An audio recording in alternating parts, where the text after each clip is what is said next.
stars hung from the pergola roof, and the floating battery candles in the pool, combined with the underwater lights, made the water look warm and inviting, despite the cool July night. Jack had set up seating areas, each warmed by cafe-style gas heaters, and over the night each spot filled with separate groups of people that I moved around, making sure I spoke to everyone.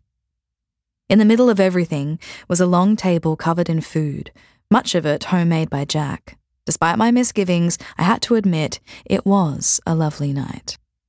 After Jack's toast, my heart drops a little when I see the remaining stragglers show no sign of leaving. I'm tired of having to rehash every detail of my story for people. How Mum and I went on a girls' trip to Sydney to organise my US working holiday visa before the last semester of my master's.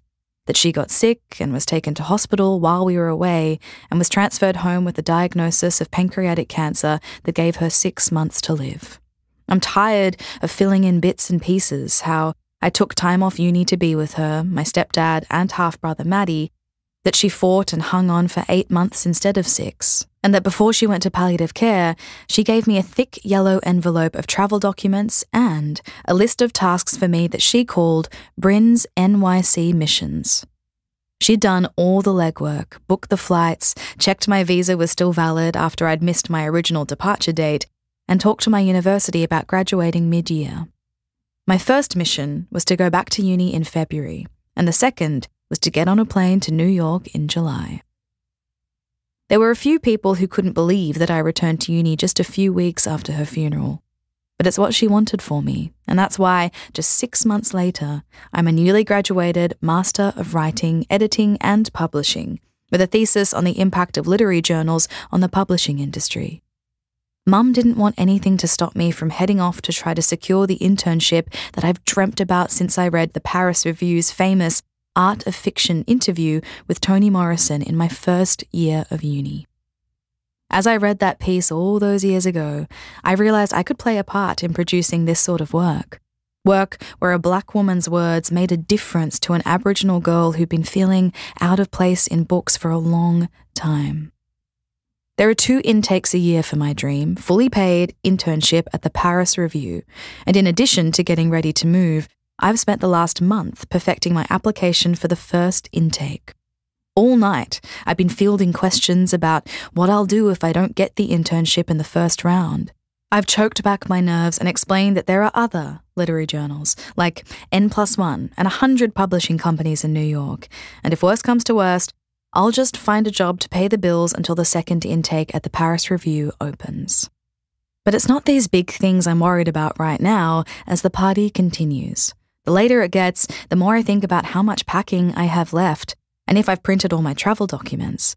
It's been hard to sleep in the lead up to leaving, so with the added stress of lots of socialising, more than I've done since Mum got sick, my eyes feel dry, eyelids heavy.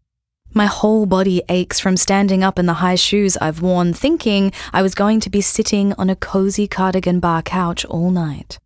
I really need to get home.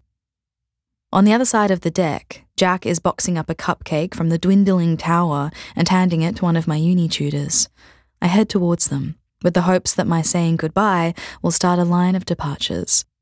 But on my way, Dottie intercepts with a wine bottle. The thought of flying for 20+ hours with a hangover preemptively turns my stomach, so I put my hand over the glass to stop her from topping it up. "Oi, don't be like that, Tid," she says, turning the label towards me. Veuve Clicquot. "How often do you get to drink the good stuff like this?"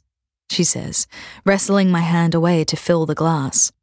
She flashes me her trademark mischievous grin, one that's resulted in me waking up with many a hangover since we first met at the University Guild Bar as undergrads. "Come on, it's your party.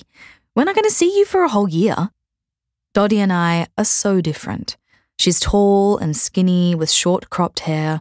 Her version of dressing up for Jack's fancy party is wearing black jeans instead of blue ones and a button-up shirt that's so big it billows over her small frame. She never wears makeup, but she's one of the most beautiful girls I know. "And this is your song!" Bridie runs over and pulls us into a clear space on the deck as Dua Lipa's Dance the Night comes on over the speakers. Someone turns it up, and despite the fact no one else is dancing, the two of them start jumping around to the music. Bridie knows